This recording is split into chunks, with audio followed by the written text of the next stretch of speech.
American football, it's this incredible high-tech spectacle with just staggering amounts of money involved. But it wasn't always that way, not even close. Today, we're going to trace its pretty wild journey from a super chaotic field game to a global phenomenon. So, let's get right into it. Okay, so picture this. It's February 8th, 2026. For millions and millions of people, the entire world basically revolves around one single event, Super Bowl LX. I mean, it's way more than just a game, right? It's basically an unofficial national holiday. But the slick, polished sport we see on our screens, it's a completely different universe from its chaotic origins. And if you want to grasp the sheer scale of this thing, just look at this number, $10 million. That's the price for one 30-second commercial during today's game. It's incredible. And to think this economic behemoth was born on a muddy field in New Jersey, well, the transformation is just staggering. So yeah, that's our big question for this whole explainer. How did we get from there to here? You see, the story isn't just about a sport changing. It's about rules, it's about technology, and, it's about money forging a brand new American institution. So let's rewind. Let's go all the way back to the very beginning. We're talking about an era with no forward passes, no line of scrimmage, and a rule book so thin, it was practically non-existent. The original game is almost unrecognizable. Really try to imagine this. 25 players on each team, a totally round ball, and you weren't even allowed to run with it or throw it forward. It was much more like a giant, chaotic soccer match than anything close to the football we know. And that very first intercollegiate game, it was a wild affair. Rutgers and Princeton were basically playing this huge, violent version of soccer. The whole point was to kick or just bat the ball into the opponent's goal. It was brutal, it was disorganized, and it was so popular that it immediately started spreading to other colleges like wildfire. Now, this chaotic mob ball couldn't last forever. The game was just crying out for some kind of order, for a system. And the man who answered that call was Walter Camp. And calling him the father of American football isn't an exaggeration at all. Camp was an athlete and a coach at Yale, and he saw the game through this totally unique lens. Fun fact, he was influenced by his uncle's watch factory. So he saw football not as just a brawl, but as a machine, a system of interlocking parts that you could engineer for peak performance. Camp's innovations were absolutely revolutionary. He brought in the line of scrimmage to finally bring some order to the chaos. He shrunk the teams down to 11 players, which opened up the field for more speed and strategy.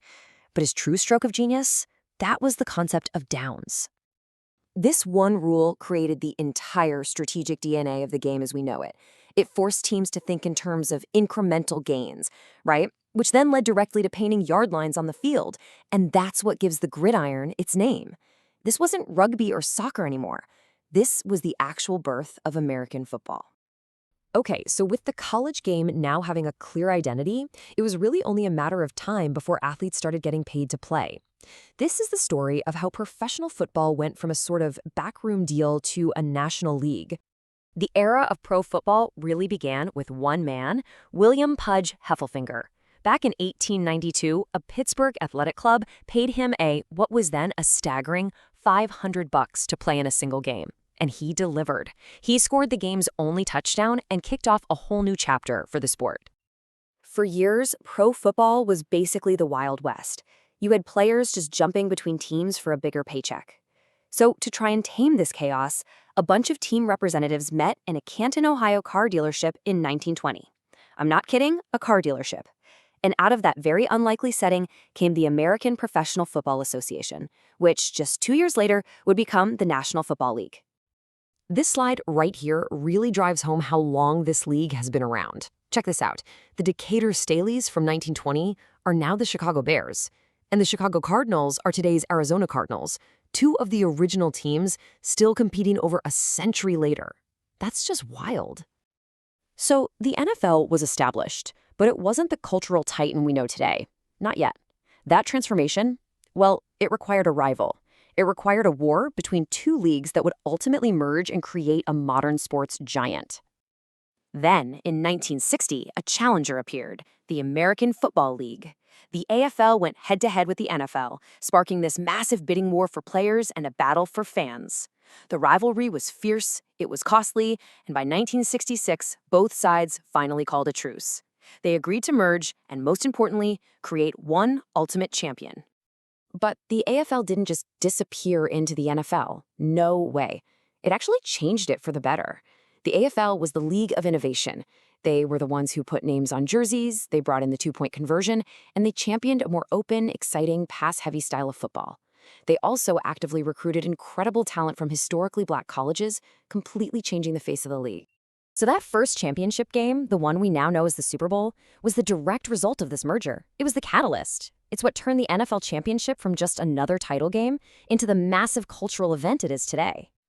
Okay, so that merger really set the stage for the modern NFL. But the game's evolution, well, it didn't stop there. Today, it's being reshaped by brand new challenges and some absolutely incredible technology, impacting everything from player safety to how we, the fans, experience the game.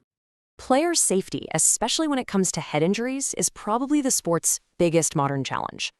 After 775 reported concussions in 2024, the league took some pretty major action. They banned dangerous plays like the hip drop tackle. That's where a defender wraps up a player and then drops their own weight down onto the player's legs. These changes are projected to cut concussion incidents by nearly 30%. And the evolution of the gear is just as dramatic. I mean, gone are the days of simple leather helmets and some flimsy pads. Today's players are protected by what is basically space-age technology, like the Vis's 02 helmet and the Q-collar, which use all these advanced materials and tons of data to absorb the game's brutal impacts. And technology is transforming every single aspect of the game. You've got coaches on the field using AI to craft the perfect play. In our living rooms, augmented reality lets us dissect the action like never before.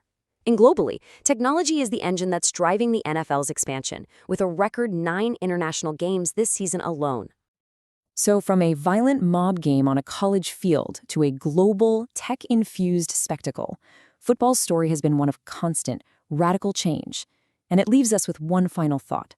As the forces of safety, strategy, and technology continue to shape the gridiron, what does the football of tomorrow even look like?